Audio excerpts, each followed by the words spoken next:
yan ho yung mga bagay na sa karaniwan tao, yan lang naman ang mga tanong natin. Yan, okay. So atin ho kakausapin ngayon si Attorney Maria Corazon Hines. Yan, kasama po natin. Siya po ay Director 3 ng Legal Service Energy Regulatory Commission. Attorney Hines, magandang umaga po, ma'am.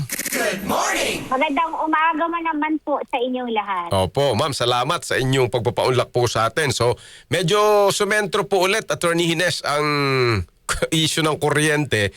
Binabasa ko yung inyong inilabas pong kalatas, yung statement.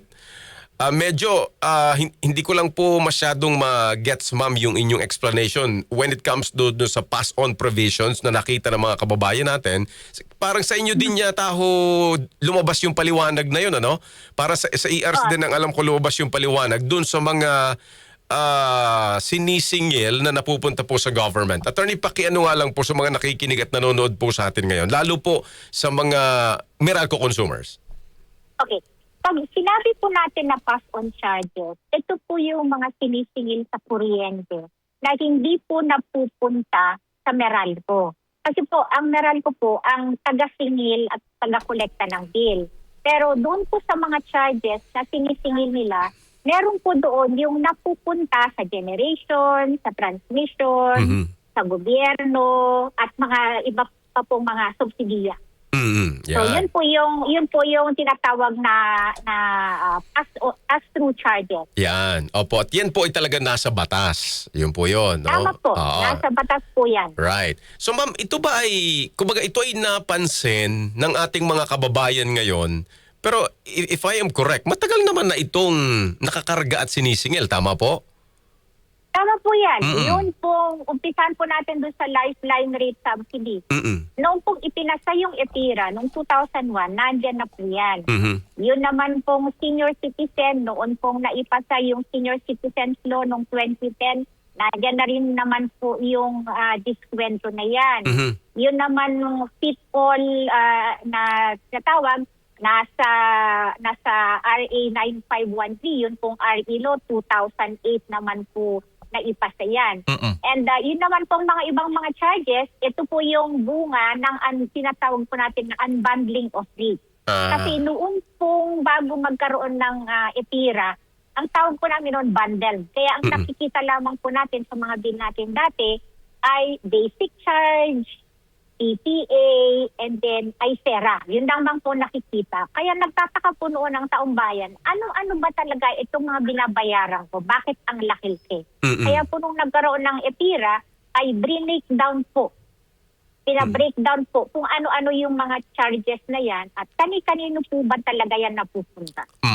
So siguro ma'am, ang straight to the point na tanong kung sa mga nakikinig po sa atin ngayon at nanonood ay, so bakit ngayon ay napansin ito kasi nga tumaas yung bill sa kuryente. Parang paano nyo po ipinapaliwanag po yan ngayon, attorney? Pagaya po nga po nung nangyari, dahil nga po meron po tayong tinatawag na for purposes of transparency, para at least makita din naman po at maintindihan ng ating mga kababayan kung ano-ano po ba yung mga charges na yan. Ngayon, nagkataon lang po na tumaas din yung bayad kada charge. Kaya po na-highlight yung mga babayarin na yan. Pero kagaya nga po ng nasabi po namin, matagal na po yan. Matagal na po tayong tumutulong sa mga lifelines natin, sa mga senior citizens natin, doon po sa pag-promote ng mga RE energy sources natin. So matagal na po yan. Matagal na rin po tayo nagbabayad ng value-added tax. Yes. Para sa benta po ng mga generation, transmission at distribution. Ang pinakamalaking bahagi ng singil, attorney, ay generation charge, ano po? Tama po. Oo. Na ito ay napupunta sa mga power producers. Tama po yun. Yun pong generation charge, it accounts po between 50 to 70%. Depende po kasi sa generation mix. Yes. Ng bawat distribution utility. Yes. Pwede pong manggaling sa kontrata o kaya yung binibili po nila sa Western. Opo. At ito po ba ma'am ay regularly meron po kayong audit dito or examination? Well, hindi lang Meralco but other distribution utilities dito po sa ating bansa. po, nagsusubmiti po ang mga distribution utilities ng kanilang mga sample bills buwan-buwan. Tapos meron po kaming tinatawag na confirmation process once every 3 years. Kasi ang dami nga pong distribution utilities, kaya ini-schedule po namin yung pagkumpirma doon sa mga ipinapasa po nilang mga singil sa kuryente. And with respect, Attorney Hines, sa Meralco, siyempre, yun ho naglalaro. Kasi yung damdamin siguro, nakikita nyo ng ating mga kababayan po sa mga television report na bakit naman ganon? Bakit doble-doble na yung singil sa amin? When it comes to Ma'am to Meralco, not singling out, but at least sa kanila ho nagbumula kasi madalas yung usapin sa ganito, wala ho tayong nakikitang paglabag, discrepancy, or anything, Attorney? Wala pa naman kaming nakikita kasi sinusuri din namin lahat ng mga babayaran. Kaya nga meron kaming confirmation process para masigurado na yung bawat tingil nila ay naaayon dun sa mga inaprubahan namin. By the way, masingit ko, walang refund ngayon na inaasahan ng mga consumer natin, ano ho? Magkakaroon po kasi naglabas po kami ng kanilang final na yung tawag namin yung awat application. Apo. Kasi di po ba meron pong yung mga taon na hindi po nagkaroon ng setting ng bagong charges yung Meralco. So tinignan po namin kung yung singil ba nila ay tama at naaayon o wala bang wala bang over or under recoveries ang tawag doon. Kaya naglabas kami recently ng desisyon na magkakaroon ng refund amounting to more than 14 billion. At mga kailan po, siyempre staggered po ito, no, Attorney? Mga kailan po ito magsisimula? Sa alam ko po, baka mag-umpisa po tayo ng bandang May. May or June. Opo. So, coming soon po yun. Opo. And this will be translated to how much per kilowatt hour, ma'am? If you can give us an idea. Mabilang po ating nantunan po Opo. yung aking note. Kasi importante ho ito, mga kasama, dahil 'di ba tayo ang hinihintay natin ngayon, yung rollback sa petrolyo, refund sa kuryente, para naman kahit papaano mais yung burden natin. So mga Mayo pala or June, no? Malapit-lapit na rin ho. Oo, kasi Mayo na sa isang araw, Friday. Opo, ma'am. Okay. Ang expected na po natin, refund rate po natin ay 0.2511 per kilowatt hour. So 25 centavos po per kilowatt hour. Yan, 25 centavos per kilowatt hour. So depende pa ho yan sa konsumo kasi natin kung magkano mababawas sa atin sa billing ng kuryente natin. Opo. Sige, ma'am. Opo. Isang taon po nating yan. Isang taon po nating matatanggap yung bill na yan. Opo.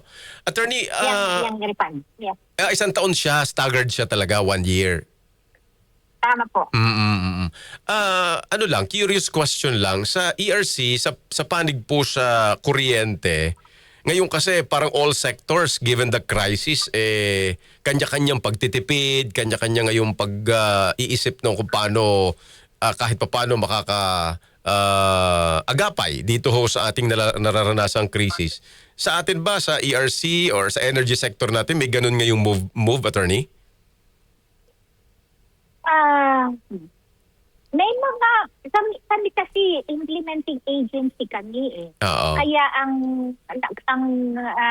tinitingnan talaga namin ay tama ba yung naipapatupad ng mga distribution utilities natin na mga singilin, at pag nagtatakda naman kami ng mga singilin, ito ba yung nararapat lamang? Kasi pwede din kasing mag-apply sila ng mas mataas, pero sa tingin namin dapat ito lang. Kaya ibinababa din namin yung mga prayer nila na mga charges. Opo. At naka-freeze ba ngayon lahat ng increases, Attorney, dahil nga sa crisis na ito natin? Okay.